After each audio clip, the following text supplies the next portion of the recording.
proceso conformado de polímeros, lo del Gruber, y bueno, después seguimos con la parte de operaciones. Vero. Perfecto. Dale, comenzamos. Algo necesito para aclarar, vieron que mandamos el pedido de inscripción para el parcial. Es obligatorio, así que por favor, yo el lunes voy a volver a mandar un recordatorio por comunicado, pero inscríbanse, ¿sí? Ya vi que hay muchos inscritos, pero si a alguno le falta, inscríbanse. Cuando se inscriben, les llega a usted automáticamente un mail, así también se quedan tranquilos. De todos modos, el lunes, yo cuando mando que va a cerrar, paso el listado de los que ya tengo anotados como para que se chequeen si quieren, Bueno, chicos, empezamos por consulta. Si les parece, para ir haciendo ordenados, preferiría ir haciendo por tema, ¿sí? Entonces vamos a dividir en 3 temas, lo que es plásticos, ¿sí? Si hay dudas de inyección e instrucción, después el resto de los procesos de plástico y por último caucho. Así que bueno, empecemos si quieren, si hay consultas, si hay dudas de inyección o extrusión. Vero. Sí.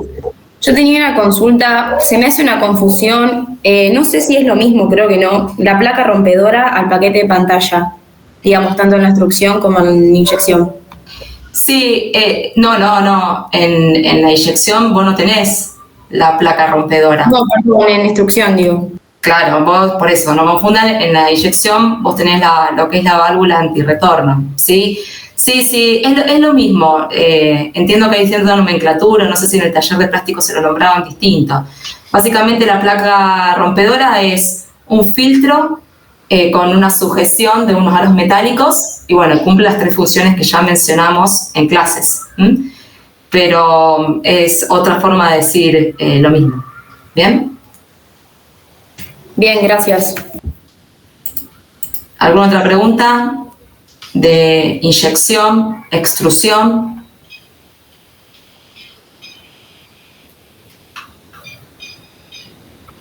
Sí, profe, yo tengo una duda con el último ejercicio de la guía.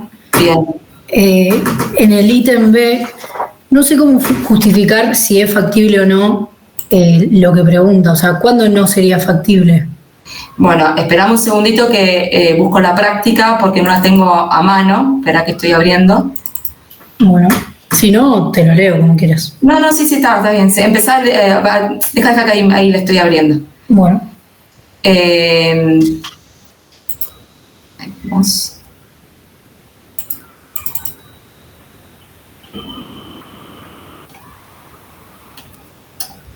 Un segundito. Entiendo que tenías que hacer un... Ahí está, ahí me abrió. Ahí está.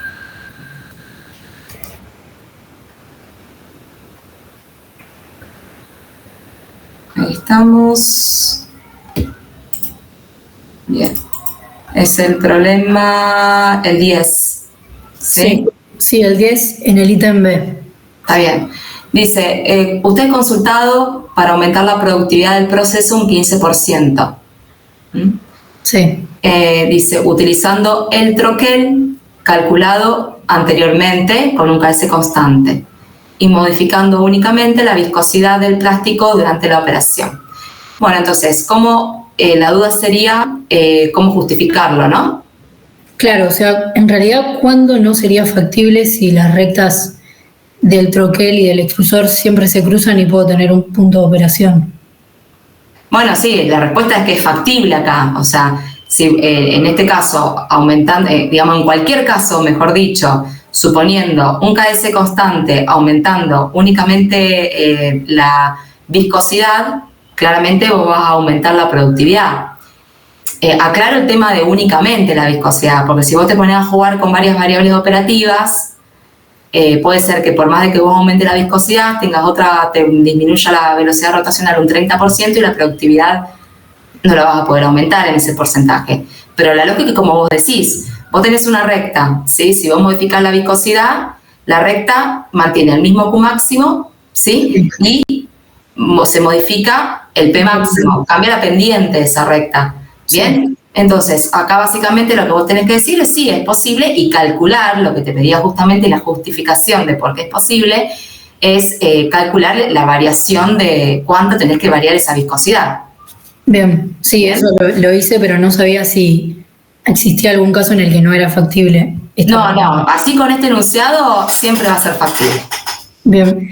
Aún te modifica el número, aún en vez de decirte que querés aumentar la productividad un 15%, te digo un 8, te digo un 45, la respuesta va a ser que siempre es factible. ¿Bien? Bien. Igualmente, si modificamos la viscosidad, ¿no cambiaría el KS? Sí, cambiaría el KS, tal cual. Y eso es un poquito lo que vimos en clases. El KS depende, a ver, depende la sección del perfil, ¿sí? Vamos, esto es extrusión y ese cálculo de KS, esa fórmula de KS, es para un perfil con sección circular. Sí. No vimos, y acá yo no le estoy diciendo que es sección circular. Claro. En el caso de que yo le diga que es sección circular, que no le diga que se mantiene constante y le ponga la fórmula de KS porque no pretendemos que ustedes se la sepan de memoria, KS depende de la viscosidad. Acá te estamos diciendo KS constante. Tiene otra sección, no sabemos qué sección tiene. Claro, si fuera circular, KS no se podría mantener constante. Pero si yo te digo, está bien, no se podría, pero si yo te digo, mantengan KS constante, es una simplificación que le estamos dando desde el enunciado. No modifiquen KS. Por más que sea sección circular y que te dé la fórmula. Suponer KS constante, suponer el mismo KS que el calculado anteriormente, no se pongan a modificar cuestiones que no lo pide el ejercicio, digamos, se le están embarrando un poquito ustedes solos, si no. Ok.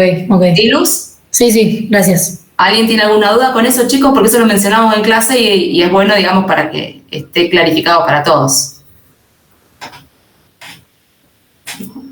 Bueno, ¿alguna otra pregunta de inyección / extrusión?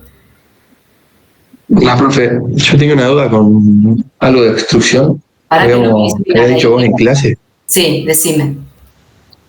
Vos habías nombrado en la parte de producción de fibra y filamentos. ¿Puede ser que solamente nos quedamos con el hilado fundido?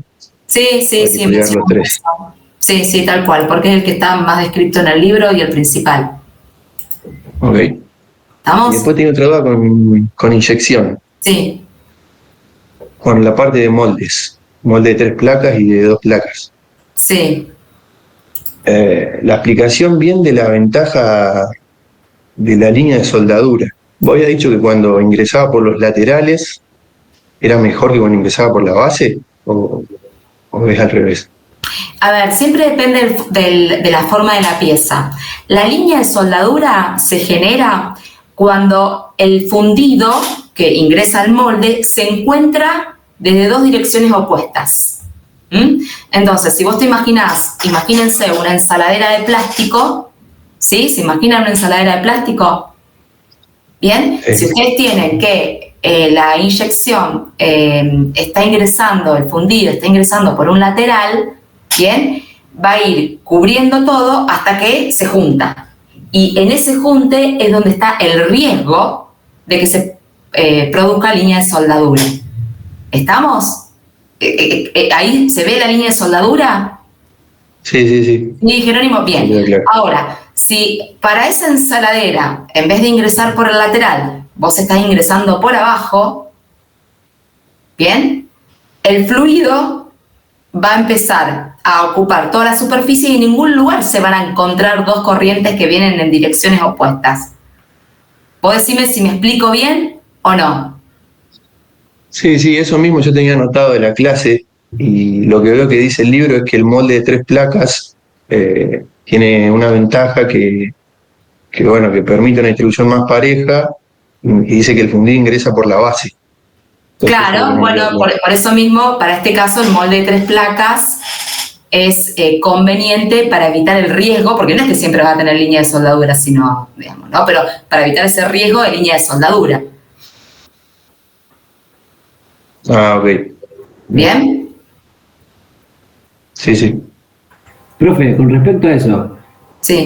Una de las ventajas es que podés sacar el bebedero con el vaciadero directo en el 3 placas, que en el otro tendría que cortar, digamos. Claro, vos lo separás ya al abrir el 3 placas, claro. Ya te genera el corte, digamos, la separación de ese vaciadero bebedero, que en el otro hay que romperlo, digamos. Por más que esté todo automatizado, ¿no? Pero bueno, es también otra diferencia. Sí, no sé quién me habló ahí, chicos, me perdí. No, yo te había hablado. Roy Hofer, bien. Sí, y para corregir la soldadura, el libro también menciona que las líneas de soldadura se corrigen con el fluido más líquido, o sea, Mayor temperatura. velocidad, claro, mayor temperatura y con mayor presión, digamos, la presión no me queda clara.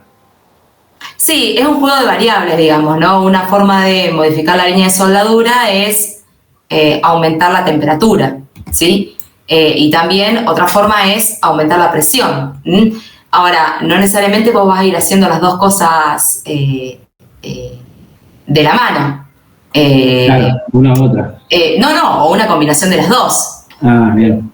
De hecho, también la línea de soldadura, lo mejor es evitar ese encuentro del flujo de polímero de dos direcciones opuestas. Por eso, lo mejor sería que Una puerta alternativa. claro, la puerta por la cual ingresa el polímero fundido esté ubicado en otro lugar y no tengas ese riesgo, como mencionamos recién.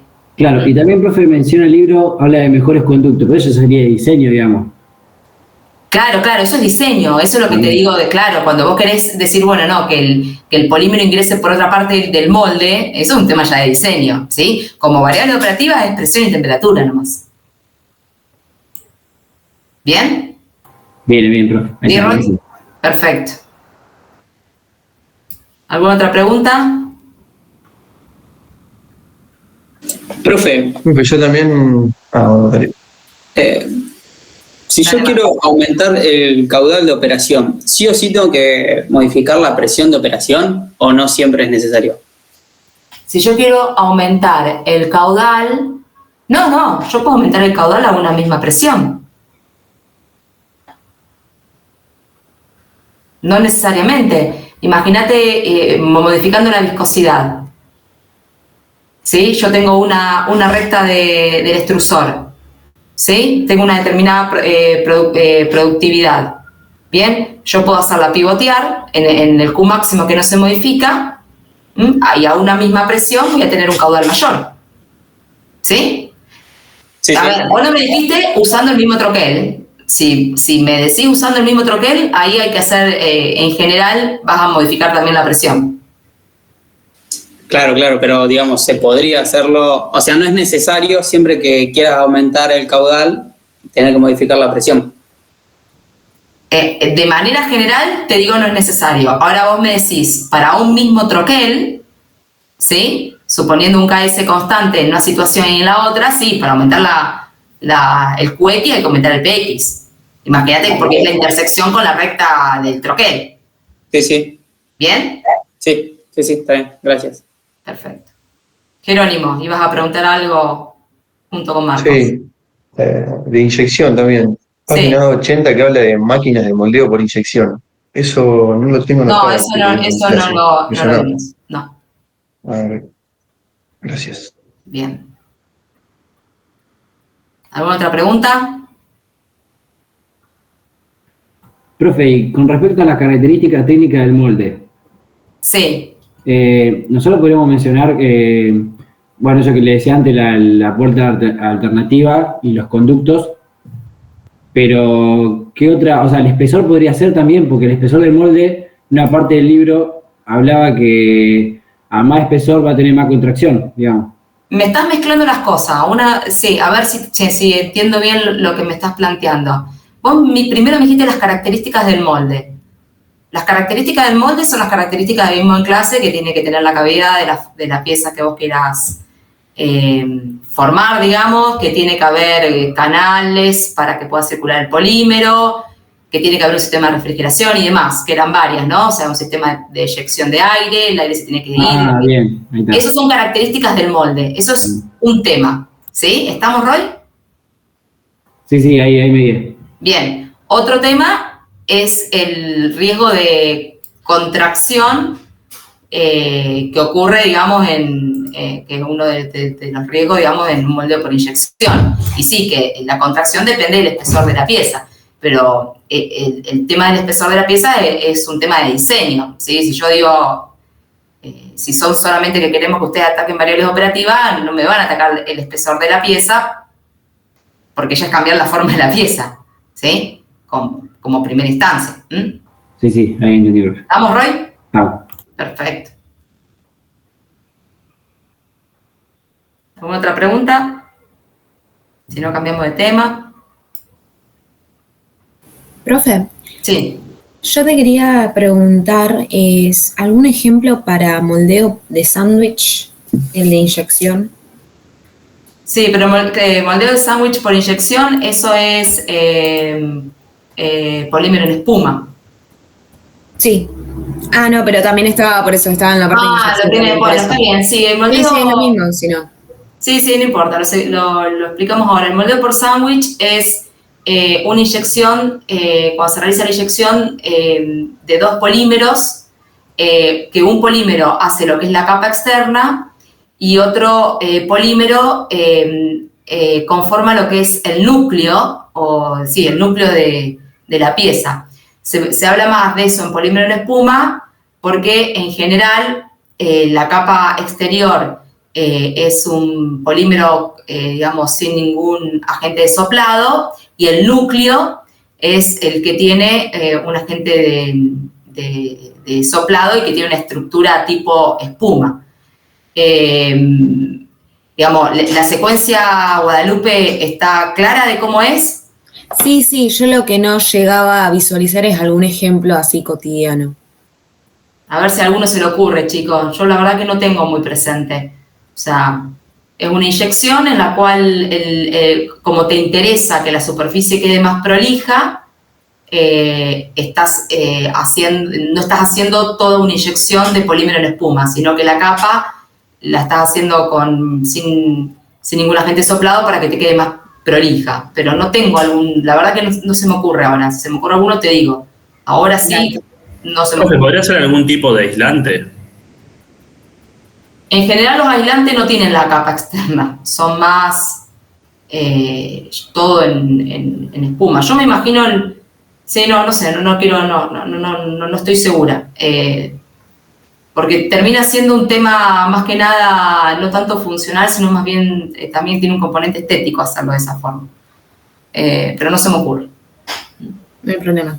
Gracias. De todos modos, si ustedes tienen que seleccionar ese tipo de procesos, nosotros le tenemos que clarificar, digamos, ¿no? Le tenemos que dar suficiente información como para que ustedes puedan, o sea, con una foto no van a poder verlo ustedes a eso. Entonces, si ustedes tienen que seleccionar algún tipo de proceso y nuestro objetivo es que se seleccionen el moldeo por sándwich, les tenemos que dar información escrita como para que ustedes persuadirlos a que sea la única opción esa. Listo, perfecto. Bien. Gracias. De nada. Profe, yo tenía una duda. Sí. Habíamos dicho entonces, a ver si me quedó claro, cuando sale de extrusión, ahí el polímero se va a expandir, pero cuando lo hacemos por moldes, ahí se contrae el polímero.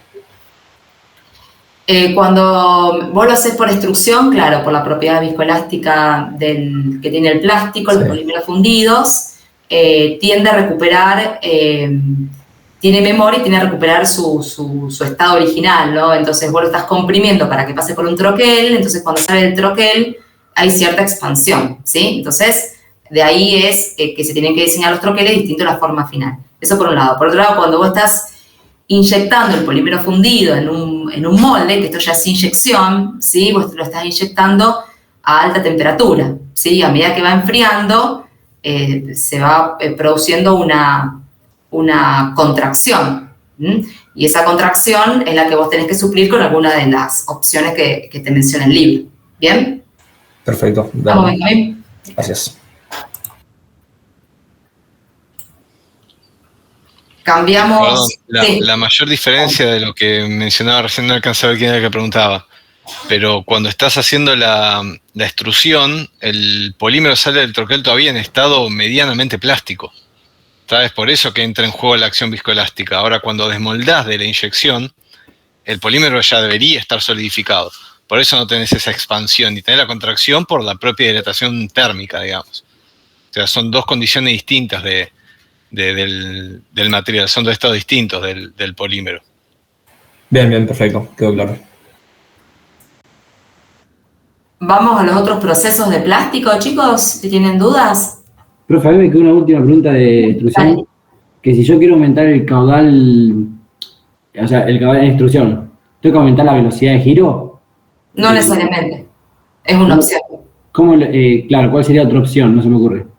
Como variable operativa, Sí. es esa o viscosidad, o las dos, combinadas. Bien. Exacto, una, otra o la combinación de las dos. Perfecto. Y si como variable de diseño. Como variable de diseño, vos fíjate en la fórmula de Q máximo y en la fórmula de P máximo hay un montón de variables de diseño que interceden en esa fórmula. Cualquier variable de diseño de las que interceden en la fórmula, de las que afectan el Q máximo y el P máximo, ¿sí? Al modificarlas, aumentarlas o disminuirlas según se tenga en el numerador o en el denominador, se te va a modificar también la recta del extrusor. ¿Sí? Claro, ahí está. ¿Vamos? Estamos. Listo, gracias. Bien.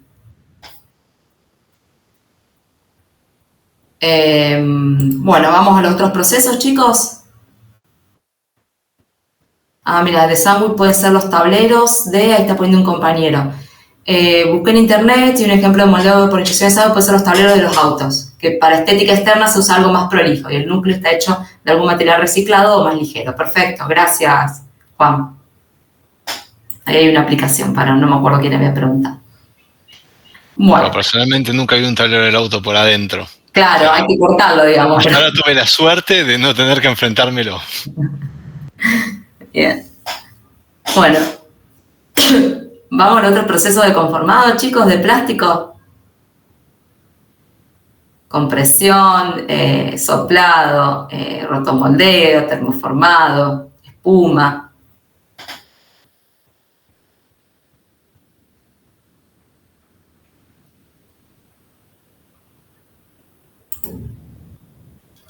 Profe. Ahí estamos, vamos, dale. Yo tengo otra duda, pero me quedó de inyección. Dale. Digamos, en clase varias veces nombramos que hay determinadas piezas que no se pueden hacer por inyección por el tema de que no se pueden desmoldar. Pero no me doy cuenta, digamos, por qué o qué, digamos, tendría que mirar bien para decir, bueno, tal pieza no se puede hacer por inyección porque no la podría sacar. Bien. El diseño de la pieza. Esa es la respuesta, ¿no? Vos imaginate hacer una botella de gaseosa por inyección. ¿Sí? Que vos tenés que tener, vos en la inyección tenés un molde positivo o negativo. ¿Bien? Vos, ¿cómo haces para desmoldarla? ¿Cómo haces para sacar el positivo del negativo? A modo general te podría decir, imagínate una ensaladera que en vez de tener 90 grados en los laterales, 91, porque en verdad se pide que sea un poquito más, sea tipo un florero, ¿no? O sea, que sea más cerrado, ¿bien? ¿Cómo haces para desmoldar la otra parte del molde? Vos siempre imaginate que se pueda desmoldar la pieza. De hecho, si ustedes ven en el libro, fíjense que al final hay unas consideraciones de diseño. Esperen que lo busco medio rápido a ver si no lo tengo abierto el libro. Unas consideraciones de diseño, y en las consideraciones de diseño de las piezas te dice que tenés que ver desmoldarlo, y le pone un nombre a eso del ángulo para poder retirar la pieza. ¿Ustedes se imaginan por qué no pueden retirar un molde de una botella de gaseosa, por ejemplo? ¿Eso queda claro? ¿Quién me había preguntado? Yo, profe. Sí. Para que veo el yo, pero no te encuentro en la camarita. Agustina. Agustina, ahí te veo. Agustina, ahora sí. ¿Queda claro, Agustina, darte cuenta que no podés desmoldar un positivo negativo de una botella gaseosa? ¿Cómo haces para sacar el molde de adentro si el pico es más chico que la base de la botella? Sí, con el ejemplo de la botella me doy cuenta. Bueno, imagínate con el ejemplo de una ensaladera que tenga que los laterales tengan un ángulo menor a 90 grados. Sí, tampoco. Tampoco. Bueno, es ver un poco eso, la posibilidad de poder retirar el molde. Claro, en las consideraciones de diseño del libro, de lo que vos mencionabas, decía de evitar las esquinas agudas. Eso mismo, ahí está el término como lo usa en el libro, las esquinas agudas. La esquina aguda es una esquina que tiene menos de 90 grados, digamos. Menos de 90 grados no puedes sacar el molde, digamos, porque la base es mayor que la parte de arriba por donde tenés que desmoldarlo, es imposible. ¿Bien? Sí, gracias, profe. De nada. Vamos a los otros procesos.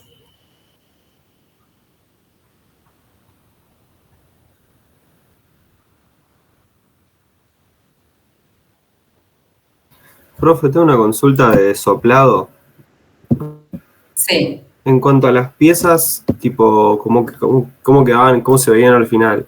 Era instrucción y soplado, era que se veía como una especie de línea de costura que en realidad era por el corte del molde. Y en inyección y soplado era que se veía abajo de la botella un punto, ¿sería? Exacto, sí. Las botellas de gaseosas, las botellas de gaseosa, digamos, de litro, 2 litros, etcétera, son todas inyección y soplado. Si ustedes se dan vuelta van a ver que inyección y soplado. En cambio, en general, los envases más tipo de shampoo, esos tipos de envases, van a ver que tiene, en general, digamos, pero eso lo ven ustedes, ¿no? En la parte de abajo, una costura, ¿sí? Que no es costura, en verdad, es como vos muy bien dijiste, Pedro, el tema del corte del extruido a medida que va cayendo, eso es extrusión. ¿Sí? Ok, gracias. Perfecto. Con respecto a eso, ¿qué otra diferencia podemos notar? Ahora a ver si es extrusión y soplado o inyección y soplado. No, a la visual, a la visual y a los fines de esta materia, esa es la diferencia. Después puede haber, obviamente está la diferencia en el proceso de conformado, tenemos que darte pistas si queremos que elijas una puntual. Pero si yo te pongo una botella y no te digo nada de la base, no te muestro ninguna foto, nada, cualquiera de los dos procesos que ustedes pongan es correcto. Si ya sea extrusión o inyección. Y después soplado, obviamente. ¿Bien? O por la boca, ¿no? Puede ser también. Si ves la boca ancha o boca estrecha. No, eso es vidrio. Ahí se te mezcló con vidrio, me parece, Pedro. Ah, puede ser, sí. Puede ser. Pedro, claro, boca ancha en vidrio es prensado soplado y boca en bosta es soplado. No existe extrusión e inyección de vidrio, ¿no? Pero bueno, eso para el segundo parcial. ¿Bien? Yo tenía notado, profe, puede ser que un bidón con una manija o botellas con manija que eran solamente extrusión y soplado, que no se podía hacer con inyección. Sí, que vimos por el video tema clase. de desmoldar también eso. No, pero ¿qué va a desmoldarse en la extrusión y soplado? Sí, no, eso lo tenía anotado así, no sé cuál sería la No, a ver, de manija. en clase vimos los bidones esos de 5 litros que tienen manija, eso, cae el extruido, ¿sí? Lo cierra el molde y lo sopla, ¿sí? Pero no tenés que sacar ningún molde adentro del recipiente del bidón. ¿Bien? Claro, profe, pero ese sería el motivo por el cual no se puede hacer inyección. A ver, espere porque se me confundió Jerónimo y Lucio, me hablaron juntos y no escuché ninguno de los dos. Jerónimo, te doy pie primero a vos. Claro, yo había dicho que esa sería la justificación de por qué no se puede hacer por inyección y soplado. A eso me refería yo lo del molde, no a extrusión. No. Lo de la manija. No, está bien, sí. En general, ese tipo de piezas que tienen manija y demás se hace más por extrusión y soplado. Es más difícil en una de si vos haces inyección y soplado, vos estás inyectando esa preforma y no es tan simple después darle esa forma de la manija y demás. Esos tipos de recipientes son todos inyección y soplado. Te entendí mal, Jerónimo, entonces. ¿Ahora sí? Okay. Sí. ¿Y vos, Lucio? No, profe, era lo mismo que dijo. Bien. No, había entendido mal yo, entonces, disculpe. Bueno. Seguimos. Otra pregunta. Soplado, termoformado, espumas.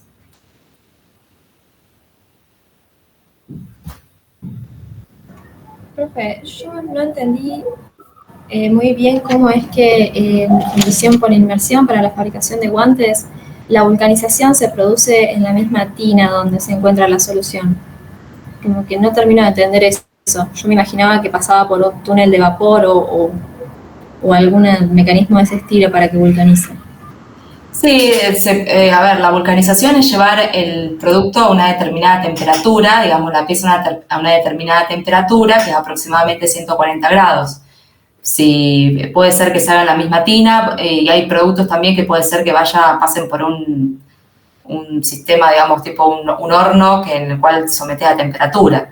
Son distintas variantes que hay. Lo importante es que la pieza tiene que estar a más de más de 140 grados, aproximadamente 140 grados, durante el tiempo que te requiere la vulcanización.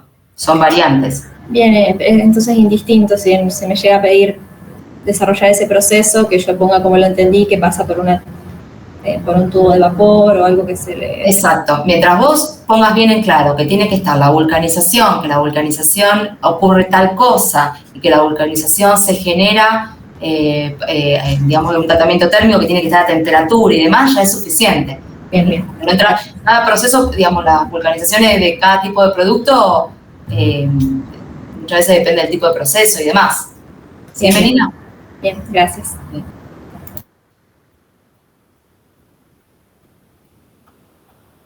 ¿Otra pregunta? Profe. Celeste, sí. Yo te quería consultar en caucho, cuando... Ahora que caucho no llegamos, ya vamos a llegar a caucho. Perdón. Bueno, pero claro, ella me hizo preguntar, dale, bueno, ya empezamos, mezclamos todo y listo, vamos con todo, dale. Siguiente más. Por eso que ir a caucho, dale, vamos Celeste, discúlpame. En clases vos habías dicho de que se podía hacer extrusión, perdón. El perro. Me imagino que extrusión o calandrado, o extrusión y calandrado. Sí, extrusión, calandrado o ambos. No me quedó bien en claro en cuándo yo hacer una extrusión seguida de un calandrado. ¿En qué casos?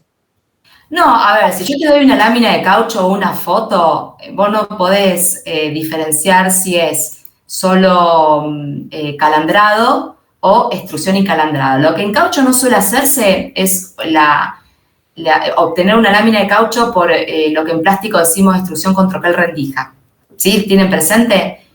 Bien, es decir, para hacer una lámina de caucho necesitas o calandrado o la combinación de extrusión y calandrado. No se hace solo por extrusión, que sí se hace una lámina de plástico solo por extrusión. Claro, digamos, pero es solo para, digamos, con formas de lámina o de burlete, ¿o no? O sea, No, el calandrado en general es para obtener más bien láminas. Claro, láminas. Es un proceso continuo para obtener tipo planchas de caucho. Para hacer un burlete y demás, haces la extrusión sola. Cuando hablamos de calandrado o extrusión y calandrado, es para obtener planchas de caucho, ¿sí? Bien, bueno. Gracias. Bien. Profe, yo tengo una duda del caucho. Sí, vamos.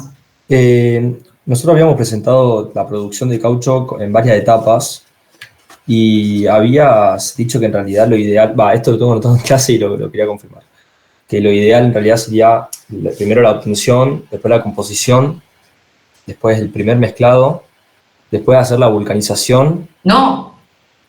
Entonces mezclé algo acá entonces.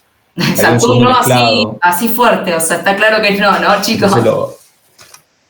Que tenía anotado que había 2 mezclados, ¿puede ser? Sí, pero, a ver, nombrame el primero, Benjamín. Sí, obtención. Del caucho natural. Sí, después composición. Bien, ahí en la obtención del caucho natural es sacar el látex, digamos, de los árboles, hacer la coagulación y demás, rodillo, secado y demás, ¿sí? Sí, tan breve como lo dice el libro. Sí. Después me dijiste, Benjamín. El primer mezclado tengo. Pero antes del primer mezclado, ¿qué tenés que hacer? No tenía nada más. Bueno, tenés que mezclarlo con los aditivos. Bien. ¿Qué aditivos? Hay un montón de aditivos, algunos pueden ir o no, rellenos, que pueden ser reforzadores como el negro de humo, no reforzadores para abaratar costos, reforzadores como el negro de humo y otros más que son para, básicamente, mejorar las propiedades mecánicas. Puede ser algún relleno, algún agente de soplado físico, digamos, que para hacer una espuma de caucho, plastificantes, protectores de fatiga, hay varios tipos de aditivos. Después de esa mezcla con aditivos va el primer mezclado. Bien. Bueno, ¿qué sigue? Yo acá tenía anotado la vulcanización. No. ¿Y qué va entonces si te digo que no? El formado. No. No me dijiste que querías hacer 2 mezclados y no lo hiciste todavía. No, entonces anoté cualquier cosa. ¿Alguien, a ver, saben qué va después? A ver si y sería la primera etapa del mezclado. Esa es la primera etapa del mezclado. Después de la primera etapa del mezclado, ¿qué hacemos? Se agregaba el azufre. Se agrega el agente vulcanizante, claro. Ahí está, el agregado del agente vulcanizante, que por excelencia, digamos, es el azufre. Y después... La segunda etapa a menor temperatura, porque no vulcaniza. Perfecto. La segunda etapa del mezclado a una temperatura menor que la primera etapa para no hacer la vulcanización. ¿Bien? Y después, ahí sí creo que Benjamín enganchamos con algo de lo tuyo.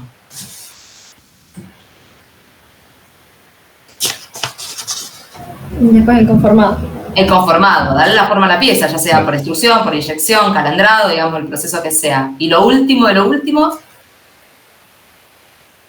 la vulcanización. Exacto. O sea, no es agregado de agente vulcanizante, vos ya lo agregaste. Lo que estás haciendo en la vulcanización es activar ese agente vulcanizante. Perfecto. Darle la temperatura para que se produzca el entrecruzamiento de las moléculas. ¿Bien? Bien. Perfecto. ¿Sí, Benjamín? Perfecto, buenísimo. ¿Otra pregunta? Profe, vos ahí decías que no se hacía solo extrusión en caucho. A ver, sí, extrusión de caucho se hace para perfiles. En general, para láminas es más bien combinado. Calandrado o extrusión en calandrado. Bien, porque las banditas elásticas sí es extrusión más soplado, no tengo nada de calandrado ahí, por ejemplo. No, pero a lo mejor... A ver, para hacer perfiles o banditas elásticas es extrusión. La extrusión se usa un montón en caucho.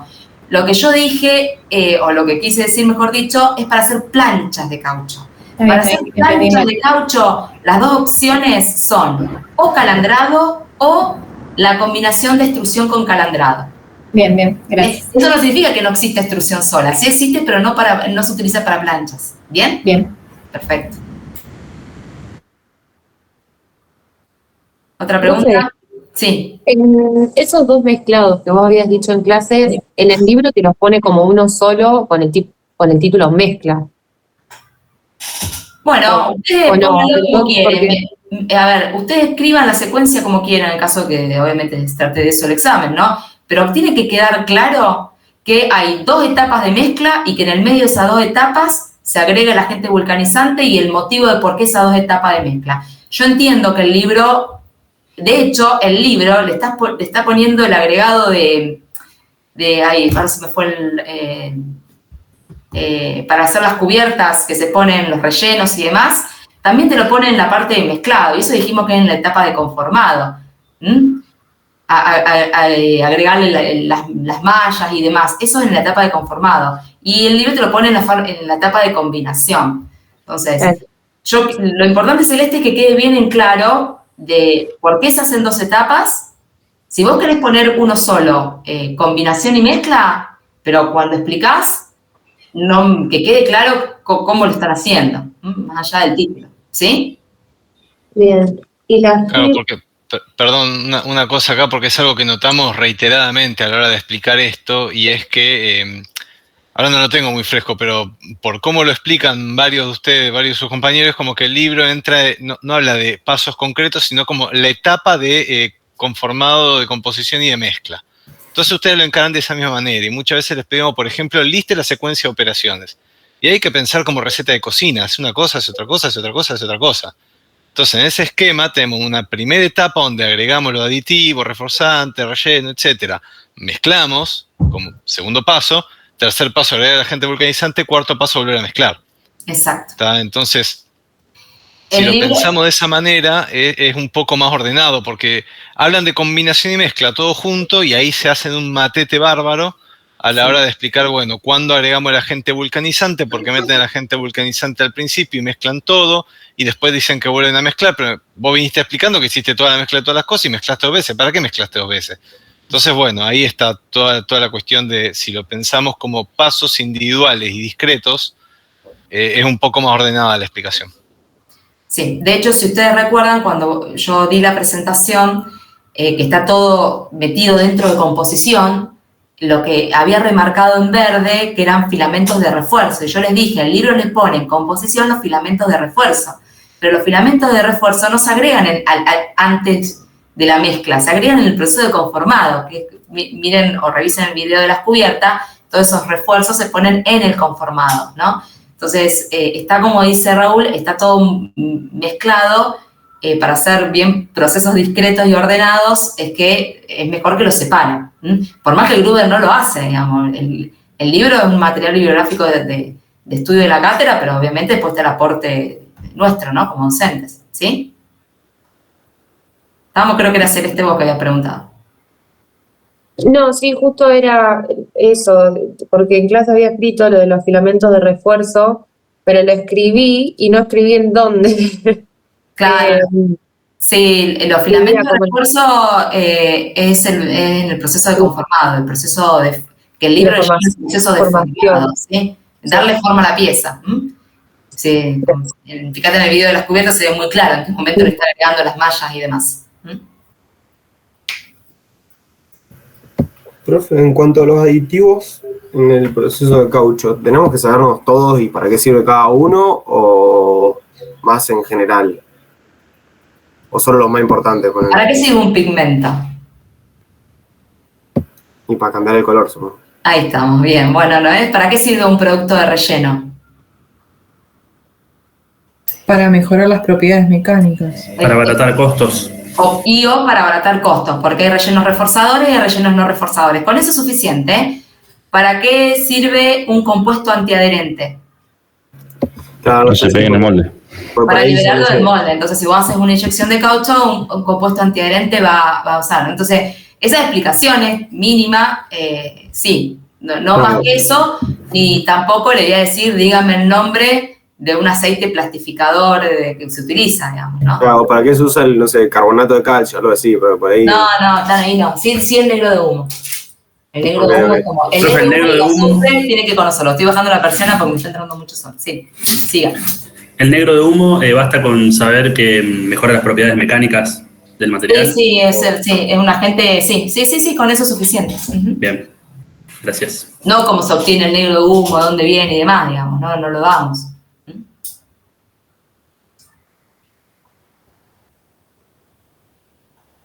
¿Otra pregunta?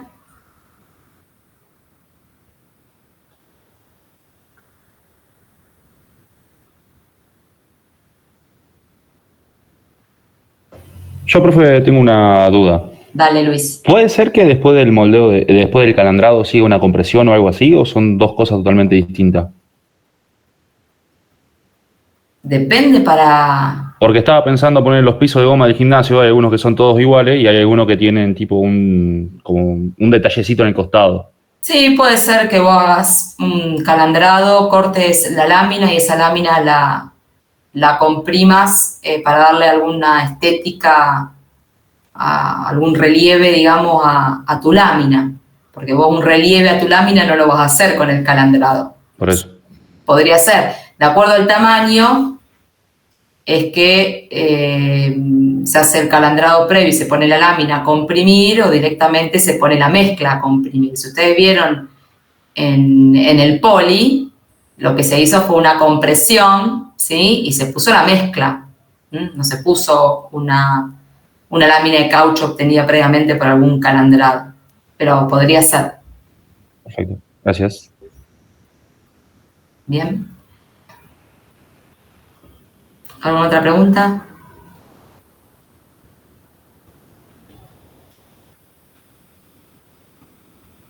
Bueno, si no hay más preguntas, pasamos a la otra parte del examen, ¿sí? Para simulación o se arrancan con simulación, Raúl, ¿es cierto? Dale. Sí, arrancamos con esto. Bueno, Dale. Entonces no hay más dudas de la parte del Gruber, de los procesos. De todos modos, yo el martes tengo la consulta seteada para ver lo del Gruber. Quien tenga dudas se conecta. No hay problema. Bueno, ahí están viendo el Excel, ¿no? Sí, se ve. ¿Sí? Bárbaro. Bueno, en esta primera parte de la clase no hay nada muy armado. Vamos a jugar un poquito más con esto que tenemos acá, que lo que tenemos acá es una tabla de Excel que preparamos. Hay algunos cálculos auxiliares acá para graficar, todo acá al costado son cosas que no tienen por qué saber ustedes, pero esto es toda la parte para el cálculo de diámetro y altura que no nos metimos. nosotros, pero bueno, la idea general es que toda esta tabla está justamente armado para eso, resolver el balance de materia para una torre de absorción, y después, en función del balance de materia, con todos los fenómenos de transferencia de materia de adentro, se dimensiona la torre. ¿Está? Esa es básicamente un poco la idea. Nosotros frenamos un paso antes porque no es el objetivo llegar a tanto en este curso. En química, con Marcelo, lo hemos visto, lo hemos tenido que rendir y lo hemos sufrido en mayor o menor medida cada uno. Pero bueno, la idea básicamente es esa. Fíjense que acá tenemos cuáles son los datos, que los datos son los que veníamos hablando siempre. Sabemos las condiciones del gas que está entrando a la torre, las condiciones de la salida, qué solvente vamos a usar. Como variable principal de ajuste tenemos el caudal, que en realidad no es tanto el caudal, es más bien, perdón, es el caudal o lo manejo desde el coeficiente J de Colburn, ¿está? Y bueno, por último los resultados, que serían estos dos caudales, caudal y composición del líquido de la salida como resultado del balance de materia, y diámetro y altura como resultado de todos esos otros cálculos que les mostré al costado, para la parte de transferencia de materia, y bueno, también está transferencia de cantidad de movimiento para ajustar el diámetro de la torre. Pero bueno, se entiende más o menos lo que estamos viendo acá. Hay un par de... Este es otro que en realidad voy a pintar de verde porque también sería dato. La pendiente de Colburn es un dato que nosotros podemos mover. No me quedó el mismo verde y me está molestando, pero bueno, ya fue. A ver ahí. Ahí me gustó. Y bueno, el porcentaje de extracción, como para tener un dato de color, que en realidad también sería, si se quiere, un resultado. En función de todas las condiciones que yo le pongo a la torre, el resultado que me da. ¿A qué les suenan los datos que están viendo ahí? ¿Más o menos les suena algo?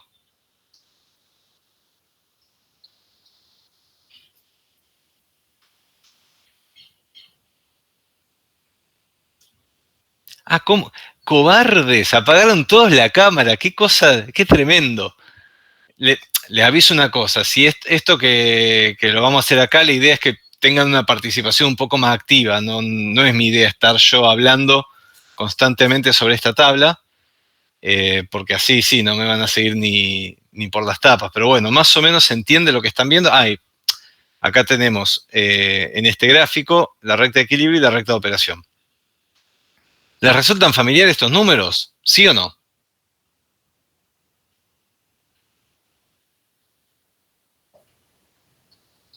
Sí, ponele que sí. ¿A qué les suena? ¿No es el ejercicio de la guía este? Sí, el 1 de la absorción. Ojo, muchachos, están quedando brutalmente en evidencia. ¿Resolvieron la guía? Ya, vamos a suponer que sí. Pero bueno, fíjense, si seguimos, como les digo, si seguimos un poquitito más, podríamos calcular diámetro y altura de la torre. ¿Está? Entonces, bueno, lo que vamos a hacer ahora es meter un poquito de mano a esto y ver en valores numéricos realmente cómo se comporta y cómo responde mi torre ante distintos cambios. A veces vamos a dejar la modalidad de cálculo de la tabla de Excel, obviamente no cambia. Ustedes todos habrán en algún momento de su vida armado un Excel. Entonces, bueno, van a ver que tiene una secuencia de cálculos. Lo que vamos a hacer cuando planteemos alguna modificación es, a veces, simplemente la planteamos y vemos cómo nos cambia el diseño de la torre, o a veces que planteamos la modificación y cambiamos alguna otra variable para volver a este mismo diseño original.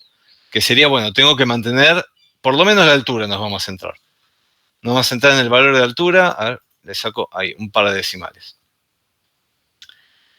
Bueno, a ver, si más o menos me siguieron, o si más o menos vienen estudiando. Colburn 0,45, ¿para qué condición aplicaba? No recircular. No se recircula. No recirculo, perfecto. Y eso va a hacer que este caudal sea grande o chico. Grande. Grande, ¿está? Bárbaro. Entonces, si yo pongo 0,75 acá, ¿qué esperaríamos que pase con este caudal? Va a bajar, ¿está? Entonces vamos a hacer la prueba acá, rapidito. No, perdón, no ahí. Mala mía, acá. 0,75. ¿Está? Fíjense, bajó el caudal. Y miren un detalle que tenemos acá. Esta que queda punteada es la recta de operación inicial para no perderla de vista. ¿Está? Entonces yo bajé J. ¿Qué pasó con la recta operativa? Hay menos fuerza impulsora. Se acercó a la recta de equilibrio, entonces tengo menos fuerza impulsora. ¿Está? Y fíjense una cosa, que ahora lo vemos un poco más en números.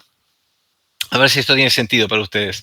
La altura que necesita mi torre pasó de 4,6 metros a 7 metros y medio. ¿Está? ¿Por qué es eso? Y porque la operación es más difícil.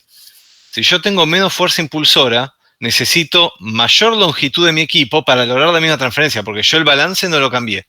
El porcentaje de extracción está siendo el mismo, entonces digo, bueno, con esta torre, con este caudal, para lograr la misma extracción, necesito 3 metros más de torre. ¿Se entiende eso? ¿Lo ven? No nos preocupemos tanto con el diámetro, está ahí como dato de color, no le vamos a dar mucha bolilla ahora. ¿Ok? Porque no nos metimos mucho en la parte de interacción de caudales de adentro, así que no nos vamos a meter ahí. Pero bueno, ¿se entiende esto? Sí, profe. ¿Sí? Y ahora la pregunta es, vamos a forzar a que esto nos dé 4,66. ¿Está? O, perdón, lo encaro de otra forma. Con 600, casi 600 kmol/h, mi torre tenía 4,66 centímetros de altura. ¿Está? Entonces, el enfoque que le vamos a dar, y ténganme paciencia si no entienden y pregunten, porque a lo mejor la lógica de cómo se ve en la tabla es un poco complicado, pero lo que vamos a tratar de representar ahora es decir, bueno, yo tengo mi torre de 4 metros con 66. ¿Está? Y en vez de mandarle los 598, le mando 358 kmol/h. ¿Está? La torre ya está diseñada y bajé el caudal. ¿Está? Al bajar el caudal bajó la fuerza impulsora. Entonces, ¿qué esperarían que pase con la torre? Algo hablamos hace unas clases, pero va de nuevo. ¿Qué esperaríamos que pase? La torre está construida bajo el caudal de solvente. ¿Qué va a pasar en mi torre? No va a haber menos transferencia. Va a haber menos transferencia. Entonces, de las variables de las corrientes, ¿qué esperaría ver? ¿Qué efecto esperaría ver?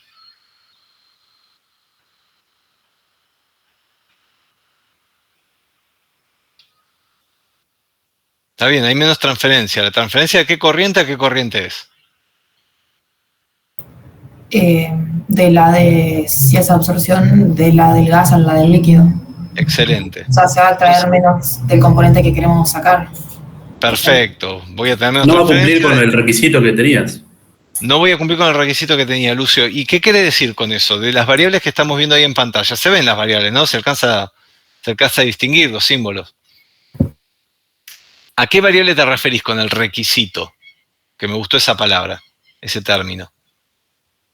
XS sería, ¿no? No XS. El requisito de esta operación es IS. ¿Lo ven?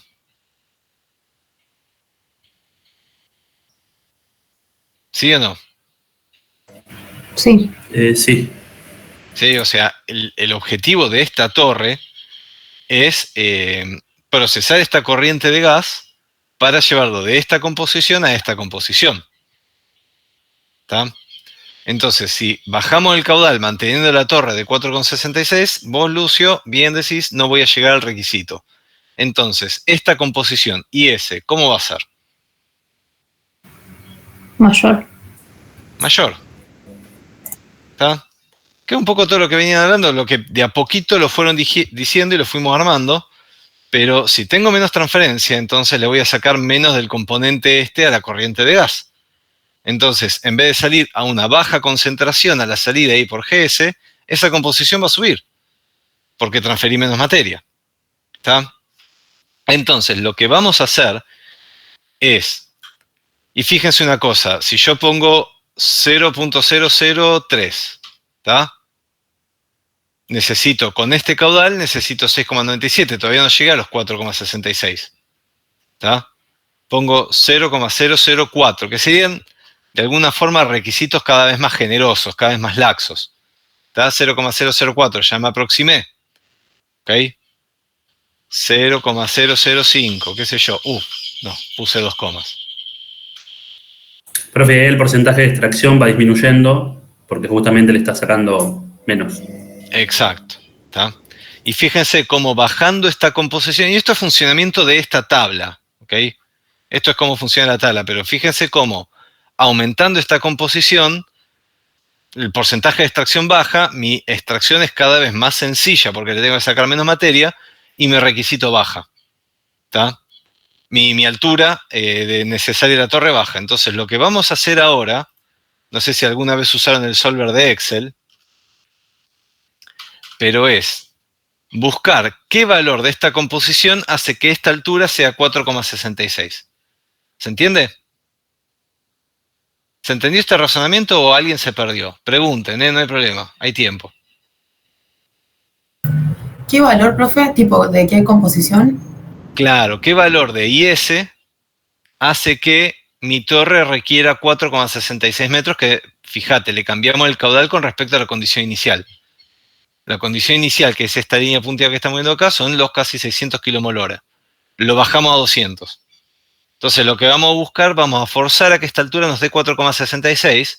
¿Y qué nos va a decir eso? Bueno, yo tengo la torre construida operando y bajo el caudal de 600 a 360. ¿A qué composición me sale el gas? ¿Se entiende? ¿Entendieron? ¿Se entendió eso? ¿Sí? Sí. Bárbaro. Entonces, acá viene el solver de Excel. Bueno, este Excel no es Excel, pero la idea general está. De última, después búsquenlo. Si lo quieren usar, la verdad que es una herramienta poderosísima. A ver si lo encuentro acá donde estaba. Acá. Buscar el valor destino, que fíjense. Dice, la celda tal, H9, es la que yo tengo seleccionada acá, H9. ¿Está? Voy a forzar a que tenga el valor 4,66. Esto está así porque yo ya lo hice de antes y no hay que seleccionarlo uno a uno. Cambiando el valor de la celda E4. ¿Está? Entonces va a buscar que esta celda valga 4,66 iterando, digo bien, con esta celda de acá. ¿Se entiende? Y si no me implosiona la computadora, ahí encontró. Fíjense, 0,0057.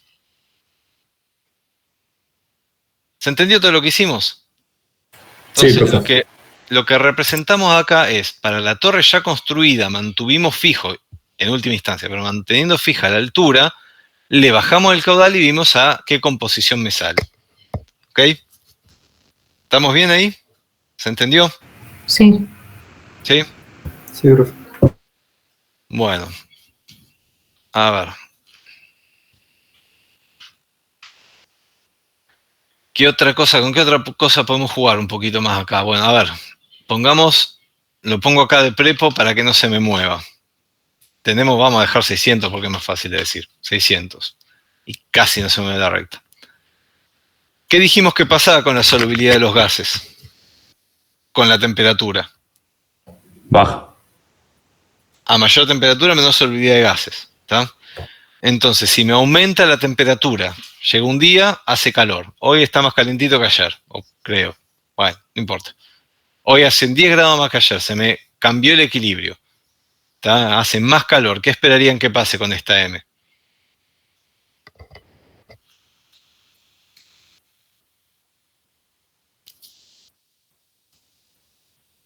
Esto lo hablamos en clase.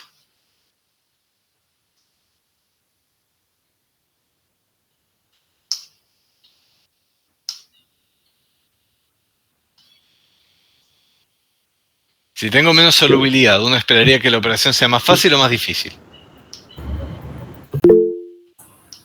Se desplaza, sí. Se desplaza la recta de equilibrio. La clave es para dónde. Y si es más difícil, debería ser más cerca de la operación. O sea, aumentaría la pendiente M. M aumenta. ¿Está? Esto lo analizamos un poquitito, pero sí, de última lo podemos razonar por ese lado. Decimos, si tengo menos solubilidad, debería ser una operación más difícil. Entonces, si yo muevo de 3,14, lo pongo yo en 4, por decir algo, fíjense qué pasó ahí, se me acercó. ¿no? Y tengo más o menos fuerza impulsora. Menos. Menos fuerza impulsora. Por eso, fíjense, necesito 1 metro más de torre, más o menos. Necesito una torre más alta. Se va entendiendo, ¿no? La lógica de todo esto. Necesito una torre más alta. Pero, ¿qué digo yo? Yo no tengo una torre más alta. Yo tengo la torre de 4,66. Entonces, de vuelta a la burra al trigo, vamos a ver a qué composición me sale con este cambio de la pendiente. Y fíjense, 0,363 me bajó un poco el porcentaje de extracción que originalmente estaba en 95%. Y lo voy a escribir ahí, ya lo voy a borrar, pero bueno, no importa. Entonces fíjense cómo se desplazó un poquito la recta de equilibrio, la recta de operación. ¿Está? Eso es la torre ya construida y operando. Y les cambio un poco la movida. Decimos, bueno, a ver. Ya, vamos a hacer un poco más marcado, 4,5. Ahí está. Entonces, si yo tengo 4,5, debería salirme de 0,0263 en 0,0439. ¿Está? ¿Ese es mi objetivo? No. ¿Está?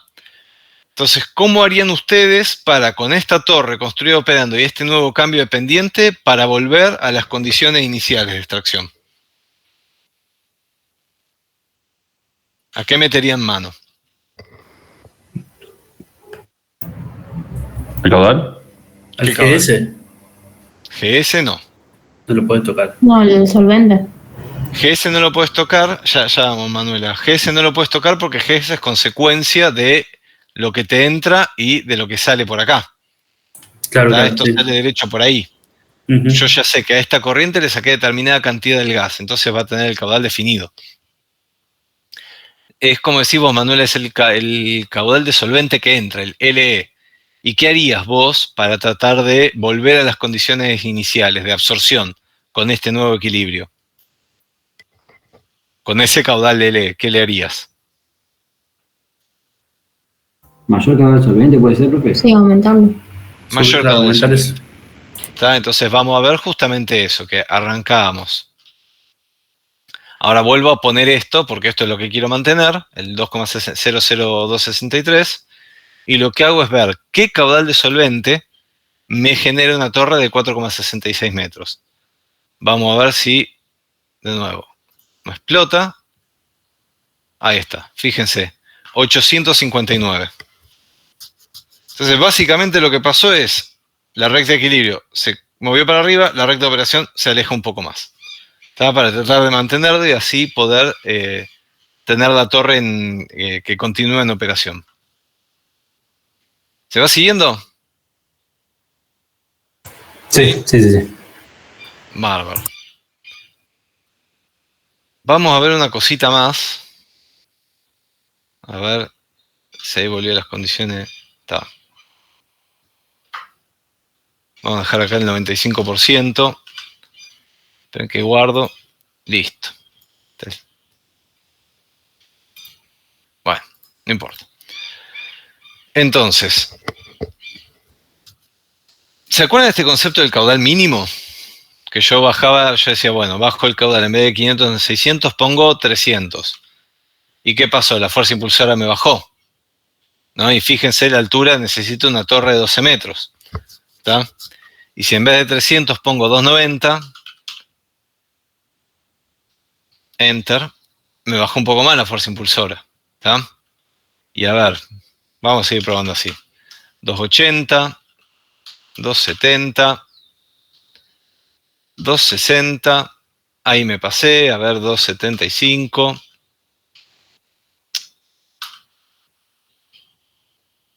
No, 265. Ahí podemos decir que es el mínimo. ¿Está? ¿Se acuerdan de eso del caudal mínimo que lo vimos en la clase de transferencia? ¿Sí?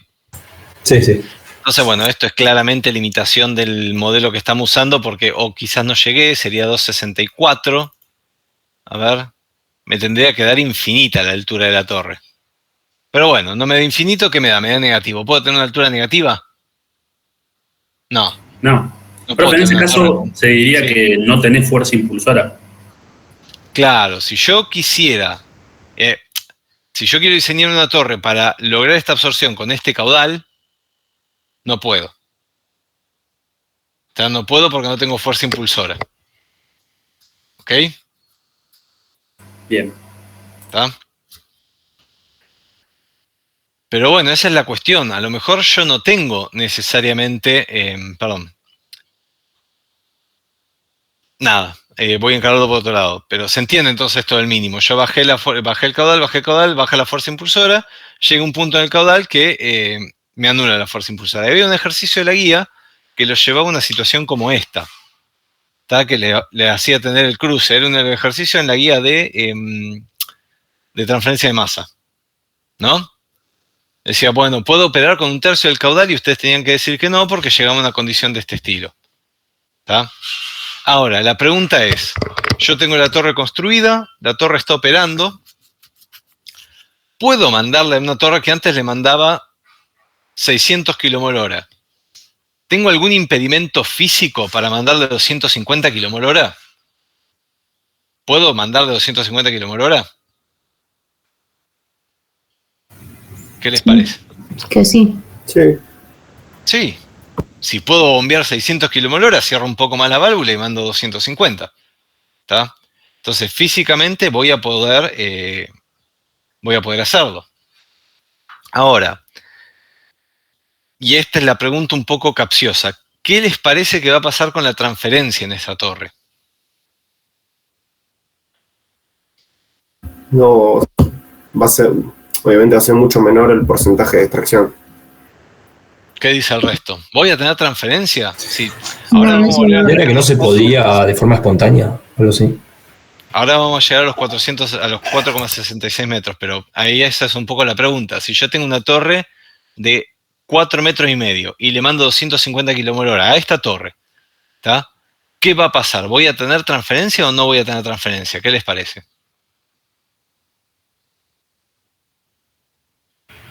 No. No, profe. ¿Están todos de acuerdo que no? Yo no sé Están si dudando, o sea, los que tendría una contestaron muy no, baja. A ver, Pedro, perdón.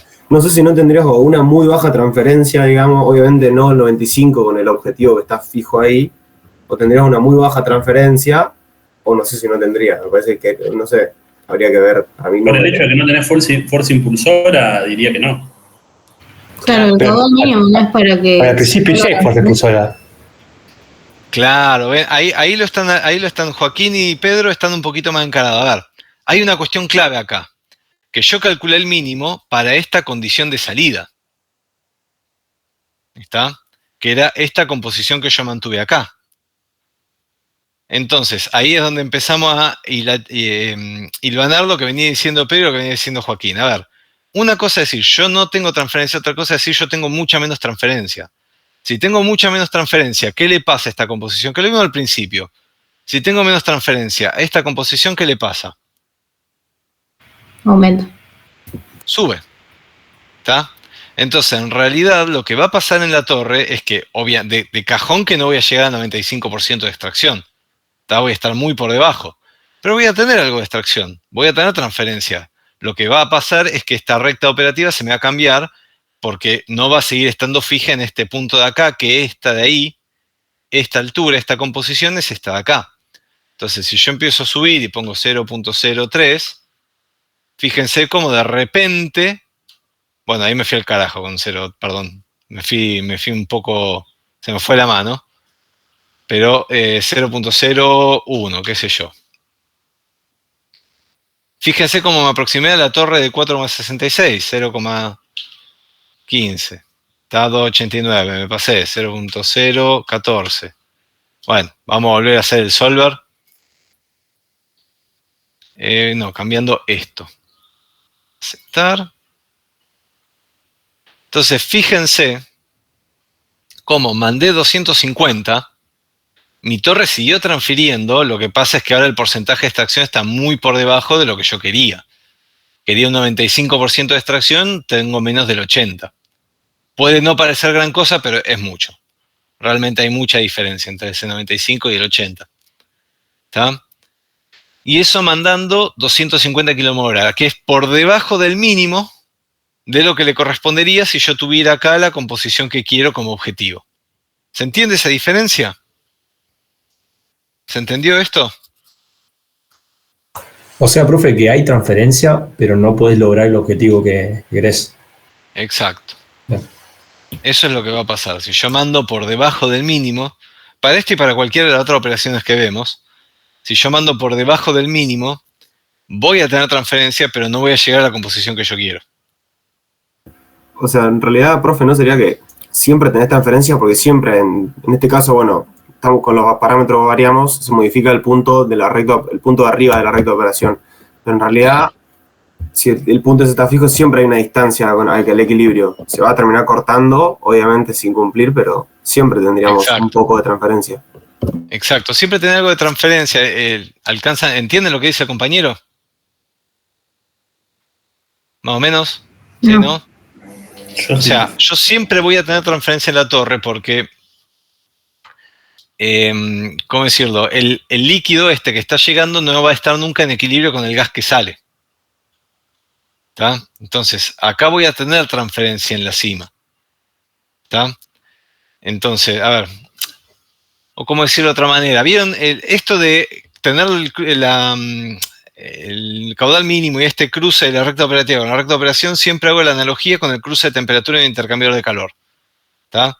Entonces yo tengo el perfil de temperatura en el intercambiador de calor donde la corriente fría y la corriente caliente se me cruzan ahí por la mitad. Eso lo tiene un poco más en la cabeza, ¿no? ¿El intercambiador de calor puede operar en esas condiciones? ¿Con el cruce de temperaturas? No. Habían visto que no. O sea, yo no puedo hacer eso porque en algún punto mi corriente fría pasa a ser mi corriente caliente. Y mi corriente caliente pasa a ser la fría. Entonces, yo quería calentar una corriente hasta determinada temperatura, con ese equipo no voy a poder. Porque no tiene... Se queda también sin fuerza impulsora. Pero ¿qué pasa? No quita el hecho de que está entrando una corriente fría y otra corriente caliente. Entonces va a haber algo de transferencia. ¿Está? El tema es que se va a frenar cuando se aproximen demasiado esas dos corrientes. ¿Se entiende un poco más? Entonces al equipo están entrando corrientes que no están en equilibrio. Eso va a hacer que haya transferencia entre las corrientes. Pero no va a haber tanta transferencia como la que yo quiero lograr como objetivo. ¿Está? ¿Más o menos? ¿Alguna duda de esto que vimos acá recién? ¿Algo que no haya quedado claro?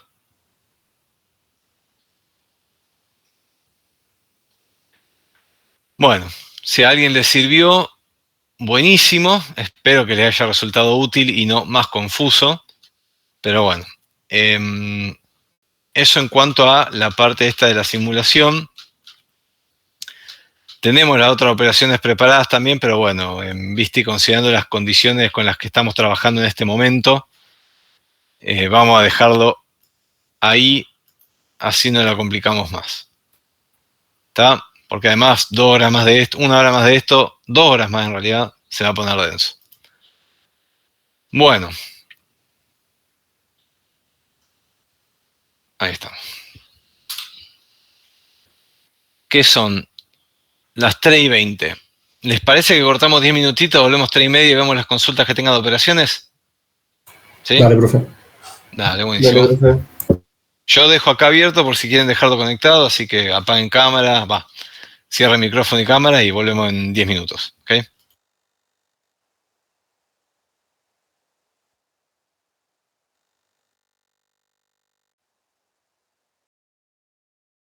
No sean los que estén participando de la interacción, mantengan la cámara prendida. Bueno, vamos con la parte de consultas generales para lo que es operaciones. Sigamos, los escucho. A ver, ¿quién quiere empezar?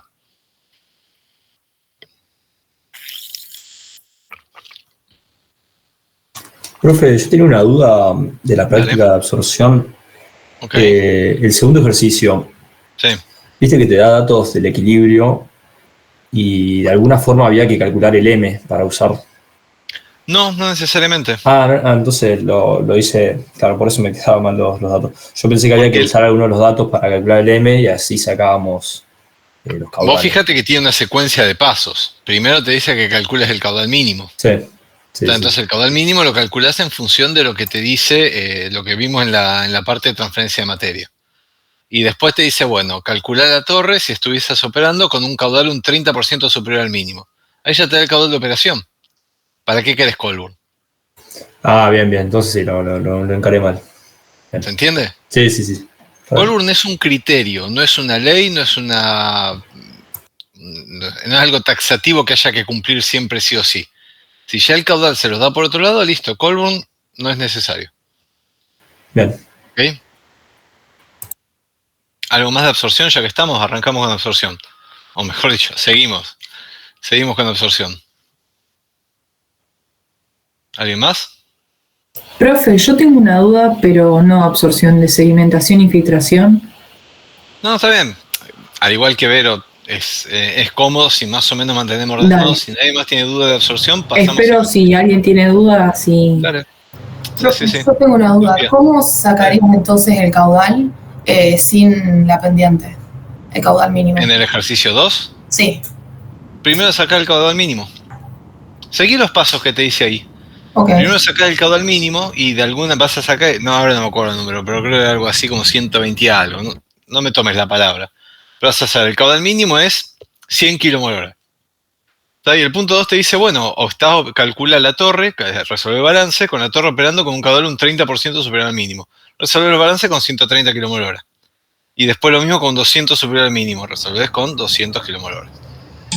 Por ahí, perdón Raúl, el tema que si no está claro cuál es el caudal mínimo solvente es el que está en equilibrio con el caudal, digamos, o sea, ahí ya tienen ustedes 3 composiciones de las 4.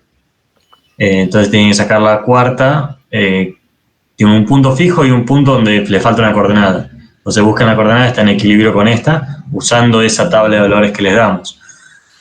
No va a caer justo, pero pueden así no usar una recta entera, porque es una curva, sino usar el segmento que corresponda. Sería una interpolación. Ok. Sí, ahí está bien. Sería la composición del líquido, el XS que esté en equilibrio con la composición que entra, con el IE.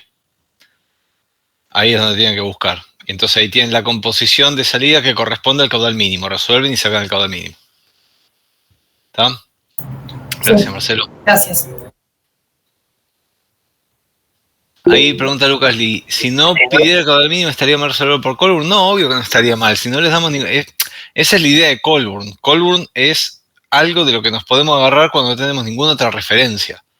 Entonces, si no tenemos absolutamente ningún otro dato, obviamente el dato de equilibrio lo tenemos que tener porque tenemos que conocer nuestro sistema. Entonces, sea por tabla o sea por un solo valor dependiente, de alguna manera podemos sacar esa M y con Colburn podemos estimar un caudal de operación. Entonces, Colburn es lo que usamos cuando no tenemos nada más. Pero si tenemos algún otro alternativo, directamente nos da el caudal L, ya no es necesario usar Colburn.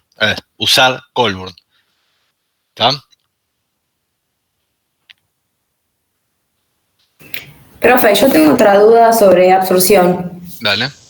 No entiendo la parte del apunte cuando dice que cuando se desea recircular, ¿por qué el líquido a la salida es cada vez mayor y más diluido? Como que no me termina de quedar claro eso. Es más chico el... Perdón. Va de nuevo. Déjame que lo busco bien en el apunte. Y ahí lo... ¿En qué parte? ¿En qué página? En la última, en la 7. Está bien. A ver.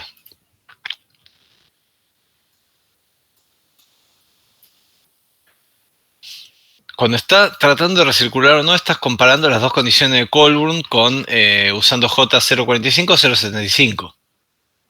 ¿No? Sí. Entonces, uno te va a dar un caudal grande de líquido, de solvente usuario, te va a dar un caudal más chico. Sí, hasta ahí entiendo bien. Ahí vamos bien.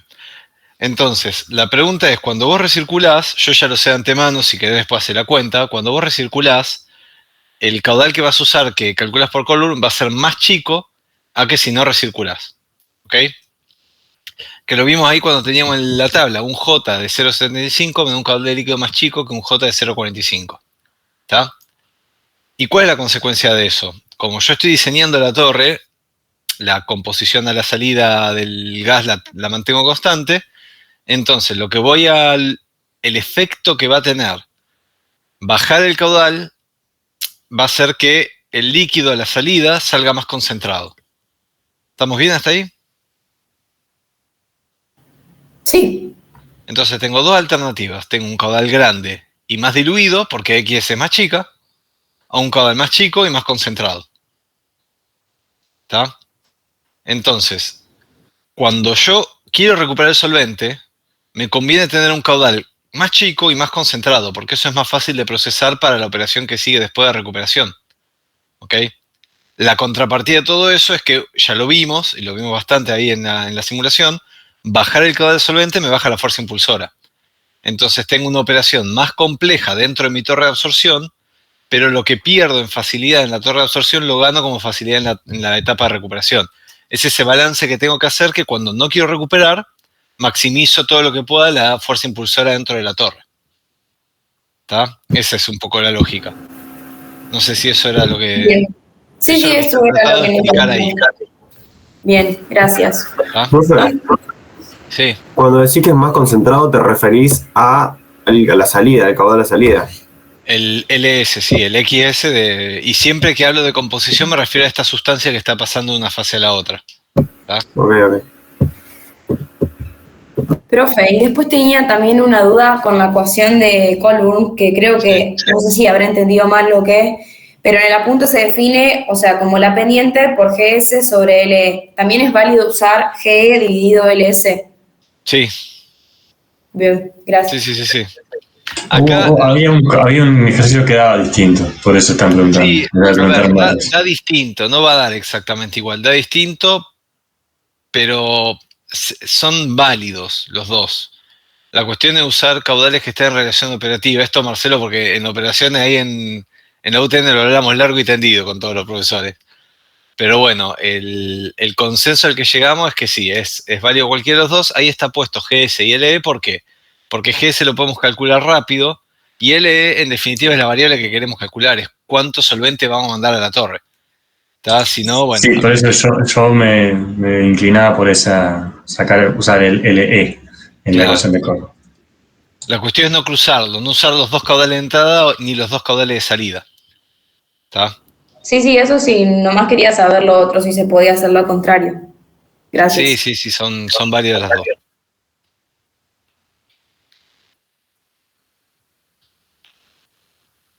Bueno, ¿alguna otra duda de absorción? ¿Está? Bueno, Tamara, ¿vos qué querías pasar a sedimentación? Sí, profe, yo tenía una duda en la parte del apunte, cuando habla sobre los filtros centrífugos, sí, que está en la página 13. Los explica y dice, estos equipos pueden ser construidos para operar de manera continua o discontinua. sí. Dice, la principal diferencia entre ambos es que los primeros están diseñados para ser alimentados durante un determinado periodo de tiempo y cuando el sólido retenido alcanza el espesor final, se corta la alimentación, se extrae el sólido y se vuelve a poner en operación. Y después dice, los filtros centrífugos continuos, por su parte, cuentan con un sistema para extraer el sólido a medida que se van acumulando. Sí. ¿Esta última oración hace referencia a los continuos o serían los discontinuos? No, los continuos. Bien, y el sistema, porque como arriba decía que se extraía el sólido, yo no sabía si se hacía con un sistema o de discontinuo forma... es el coinor. El discontinuo es el coinor, que vos haces la carga, lo pones a andar, lo frenás y lo descargas. ¿Tá? Y como que el líquido, viste, pone un baldecito abajo porque si no te va a mojar todo el piso. Bien. El continuo, fíjate que ahí está más o menos representado en el apunte. Ahí lo estoy viendo. A ver, esperen que vamos a hacer una cosa. Así podés ver y todos pueden ver. ¿Lo ven acá? ¿El filtro este? Sí, se ve. ¿Sí? Bárbaro. Entonces, fíjate que acá dice, acá está alimentando la suspensión, ¿no? Entonces, si vos, imagínense que alimentamos constantemente por acá, entonces está entrando constantemente suspensión, esto está girando, ¿está? Entonces, a medida que va funcionando el filtro, el espesor de sólido de la capa de sólido que se va formando contra el tambor del filtro, el tambor giratorio, va a ir creciendo. ¿Estamos de acuerdo hasta ahí? Porque se va acumulando sólido. Sí. ¿Está? Entonces, fíjense una cosa acá. Esta parte tiene una cuchilla. ¿Está? ¿Para qué me sirve esa cuchilla? Cuando el espesor del sólido alcanza la cuchilla, el propio movimiento circular del filtro va a hacer que esa torta raspe contra la cuchilla va a desprender un poco de ese sólido y va a mantener el espesor de la torta constante, y lo que va a ir haciendo es sacando los sólidos que van a ir filtrando a partir de ese punto. ¿Está? Entonces ahí lográs una operación continua. Perfecto. Ahí lo entendí. Está. Gracias, profe. No, de nada. Bueno, ¿algo más ya que estamos en sedimentación y filtración? Yo, profe, no entendí bien la diferencia entre los tipos de medios filtrantes, los de filtros de volumen y superficiales. Está bien, es como lo dice el nombre. El filtro de volumen retiene el sólido en todo el volumen. Es el lecho de arena. No sé si vos viste los filtros esos para piletas. No sé si alguna vez lo viste, lo tenés en mente, que es una cosa así, un bodoque medio grandote, que adentro tiene como una arenilla, que eso, el agua pasa por ahí y la mugre queda retenida dentro de esa arenilla. Bien. ¿Está? Sí. Entonces, bueno, a ver, ya que estamos acá. Entonces tenés todo este volumen que el líquido pasa, y el sólido, por cómo se comporta el sólido a medida que el líquido va pasando por acá, el sólido queda pegado a la pared de las partículas o de las partículas que componen este lecho. ¿Está? Entonces se te acumula sólido en todo el volumen del medio filtrante. En el filtro de torta no es así. Bueno, acá hay un par de partículas que a lo mejor terminan obstruyendo el filtro, pero el grueso del filtrado, el grueso del sólido queda retenido en la superficie del filtro. Y en realidad lo que realmente está filtrando el líquido es la propia torta que se va formando.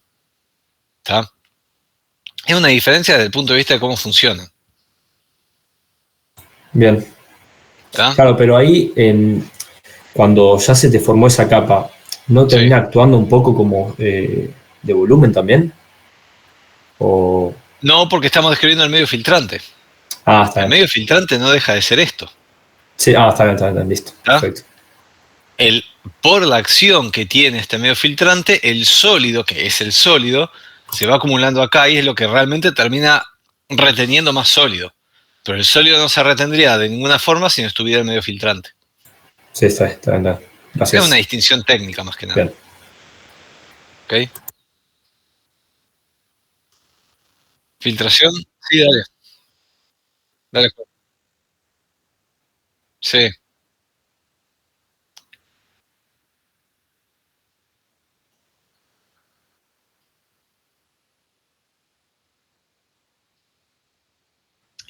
Y fíjate, lo ves acá. A ver si acá se alcanza a entender. Tenemos, bueno, este es el primero que le llama cabeza, pero bueno, este es el primer marco, el primer plato, perdón. Acá tenemos un marco, plato, y así podemos seguir. Pero vamos a terminarlo acá. ¿Okay? Vamos a hacer de cuenta que esto termina en estos dos. Estas dos cavidades son mi filtro. ¿Okay? Entonces, fíjense una cosa. Acá está entrando la suspensión por esta parte y los marcos son los que tienen las conexiones para que la suspensión entre a esta cavidad. ¿Ok? Entonces hasta ahí estamos bien. Entre marco y plato tengo el medio filtrante, que lo vemos acá con la línea punteada. ¿Está? ¿Ok? Entonces, la suspensión entra y ¿qué se choca? Se choca contra ese medio filtrante. Y fíjense una cosa, el plato, acá quizás no se ve muy bien, pero acá se ve mejor. El plato no es liso, está así texturado. ¿Está? Entonces, lo voy a exagerar, el medio filtrante no está pegado al plato, sino que tiene como esas rendijas, entonces el medio filtrante está separado. El líquido viene de este otro lado, pega contra el medio filtrante, el sólido queda retenido y el líquido pasa y percola por todas estas ranuras del plato. ¿Ok?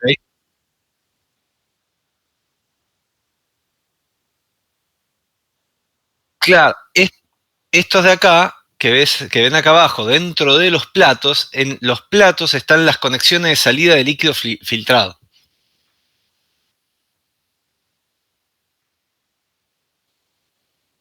Claro. Se alimenta por el marco y se extrae el líquido por el plato.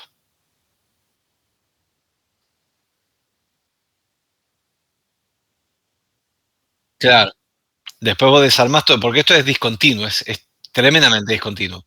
Entonces, cuando se te acumula mucho sólido acá, tenés que frenar la operación, desarmar todo esto que armaste, todo este compuesto de plato y marcos, lo desarmás, sacás el sólido, limpiás el medio filtrante, volvés a armar todo, ajustás y volvés a poner en marcha.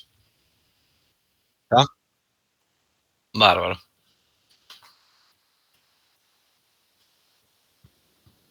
¿Alguien más? ¿Sedimentación o filtración?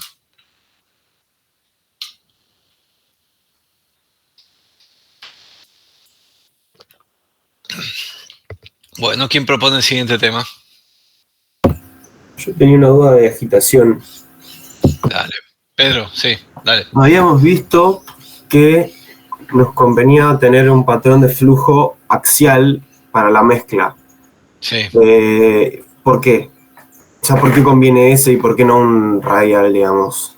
Se encuentra que ese es un patrón de flujo que resulta más óptimo para tener la mezcla porque de alguna forma, a ver si lo vemos en el apunte, y esta es una racionalización que hago yo, con el patrón de flujo axial se mueve de manera más homogénea todo el volumen de fluido. ¿Está? Porque ¿qué podríamos decir? Y esto no es tan así, pero bueno, vamos. Esta es como la versión de bolsillo que me dije yo y me convencí. Fíjense cómo el patrón axial mueve todo el fluido de manera homogénea. Esto es todo un solo movimiento que está teniendo. ¿Está? En cambio, el radial, podríamos decir como que, bueno, tenemos una parte de agitación acá abajo y otra distinta acá arriba. Y por las líneas de flujo pareciera, ¿no es así? Pareciera que no hay mucha conexión entre uno y otro. ¿Está? Y digo, esto es una burrada como lo estoy diciendo, es muy, muy crudo, pero por eso creo yo que resulta que este es el más conveniente, el patrón de flujo más conveniente a la hora de hacer una mezcla que vos simplemente querés homogeneizar. ¿Está? Este, como decíamos, el uso quizás más difundido, es si yo acá quiero distribuir un gas, porque pongo la boquilla de gas acá abajo, justo abajo de la hélice, el gas burbujea, lo agarra el toque de la hélice es lo que se encarga de distribuirlo en toda la sección. Rápidamente distribuye el gas en toda la sección. Entonces, como que la altura efectiva de contacto entre el gas y el líquido sería de la hélice para arriba. Y esta parte de abajo, mucho no me importa. ¿Está? Pero bueno, es que es más óptimo, no es que esto no te va a servir para nada. Pero bueno, esto es mejor. Claro, sí, es más, creo que me acuerdo que mencionaba una que era de alta eficiencia o algo así, que era una mezcla entre las dos, entre una hélice y una turbina. Sí, creo que también genera un patrón de flujo axial más que nada, igual el impulsor de alta eficiencia. Pero bueno, puede haber cuestiones también así fluidodinámicas que me escapan, ahí creo que están más los mecánicos, que es posible tener mejores rendimientos energéticos con hélices que hagan patrones de flujo axial, qué sé yo. Me parece absolutamente lógico.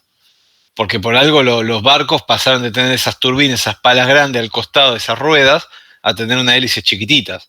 Y la hélice chiquitita es muchísimo más eficiente que las ruedas grandes. Saben de lo que estoy hablando, ¿no? Piensen en los barcos, esos de vapor del año de la Escarapela, que tienen como las dos ruedas al lado. Bueno, esas dos ruedas fueron cambiadas por una hélice chiquitita, dos o tres hélices chiquititas ahí abajo. Y mueven mucho más. Así que bueno, por algo será. Listo, gracias. Profe, yo de eso tenía una... Perdón. Sí, dale. Tenía una pregunta sobre cómo saber cuándo elegir cada impulsor. Porque creo que en el primer ejercicio de la práctica te decía... Pero era para que digan patrón de flujo axial, nomás el primer ejercicio de la práctica. Porque era una operación común de agitación, no había nada más raro. Entonces era para que digan patrón de flujo axial. Después hay otros que podemos elegir en función de cuál me consume más potencia, cuál me llega a generar o no la respuesta dinámica que yo quiero, girando esa velocidad. Pero bueno. Buenísimo, gracias, profe. El objetivo de ese punto era que digan axial versus, o sea, prefiero el axial antes que el radial. Punto. Listo, gracias. ¿Está? ¿Algo más de agitación? Y cuando se pregunta cómo sería una agitación eficaz, ¿sería movimientos violentos, irregulares, buscando que no se produzca vórtice? ¿Algo más? Sí, ahora, si me pongo a hilar fino, la definición entre lo que es eficaz, eficiente, todo eso eran como cosas parecidas pero distintas. Porque eficaz me parece que simplemente que cumpla la función. ¿Tá? A lo mejor ustedes que son industriales pueden corregirme un poco más esto. Pero eficaz es que cumpla la función. Entonces, si vamos a poner un número de agitación, yo quería una escala 4. ¿Tá? Una escala 4 me cumple. ¿Tá? Me alcanza. Una escala 7 también me va a cumplir. Una escala 10 me va a cumplir. Velocidades por encima de eso también me van a cumplir. En la medida que no se forme el vórtice. ¿Tá? Entonces, todas son igualmente eficaces. Porque todas llegan a cumplir la función que yo quiero. Ahora, la escala 4 va a ser más eficiente porque va a consumir menos energía. ¿Se entiende? Claro. Creo que era un poco por ese lado. Mucho ojo cuando usan eficaz o eficiencia, porque bueno, tienen esos pequeños detalles que hacen que algo sea eficiente o no según de qué lado se esté mirando.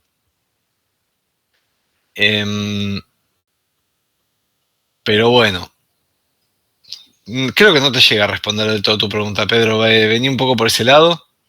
O sea, vos tenés que generar...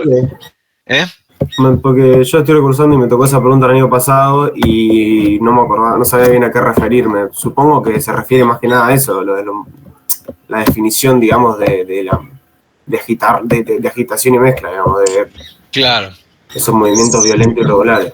Me permitís, Raúl, había alguna excepción, porque si vos querés lograr, por ejemplo, ese ejemplo que suele usar Raúl, que es vos querés formar una agitación suave para formar un flóculo, una coagulación, es un proceso puntual.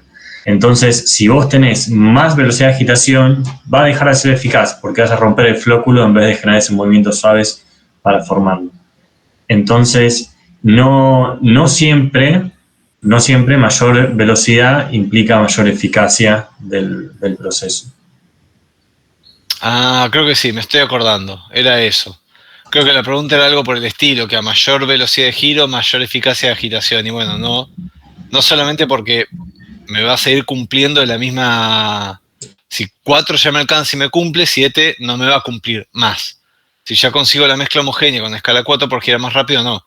E incluso ahí, como bien mencionaba Marcelo, hay casos donde agitando más rápido, con mayor velocidad, con mayor respuesta dinámica a lo que tenía antes, genero efectos adversos, incluso sin la formación del vórtice.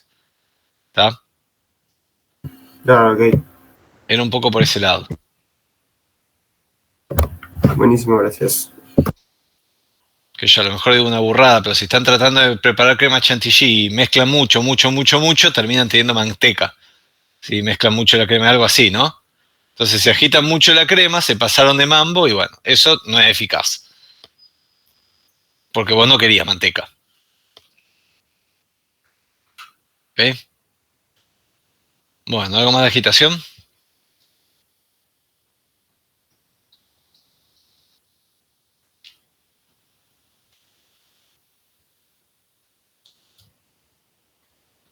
¿No? Bueno, ¿quién propone el tema siguiente?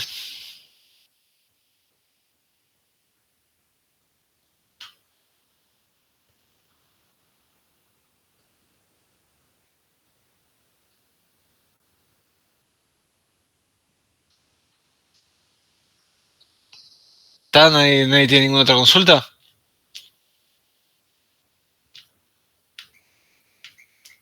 Profe, yo te quería preguntar algo también de extracción, que lo vimos el martes pasado al final de la clase, que había dicho algo de que no me terminó de quedar muy claro.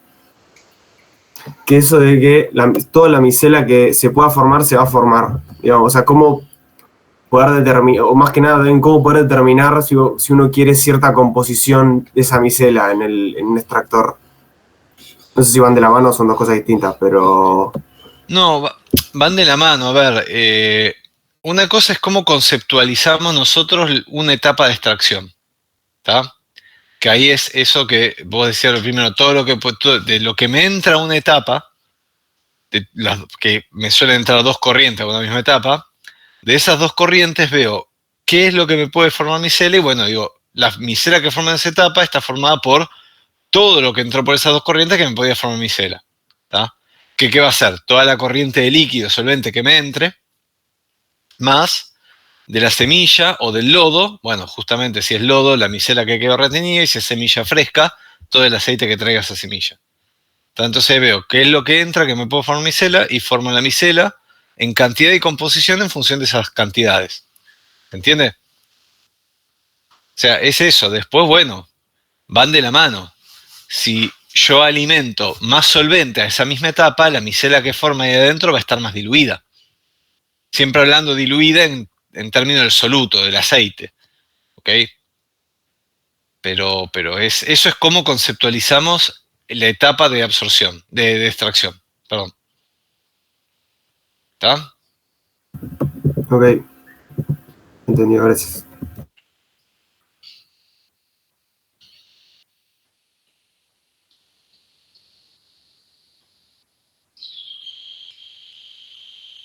Bueno, extracciones. ¿Alguna duda de extracciones?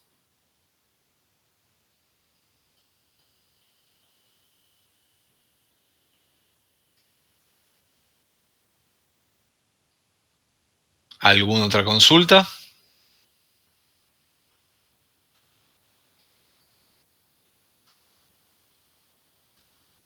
¿Está?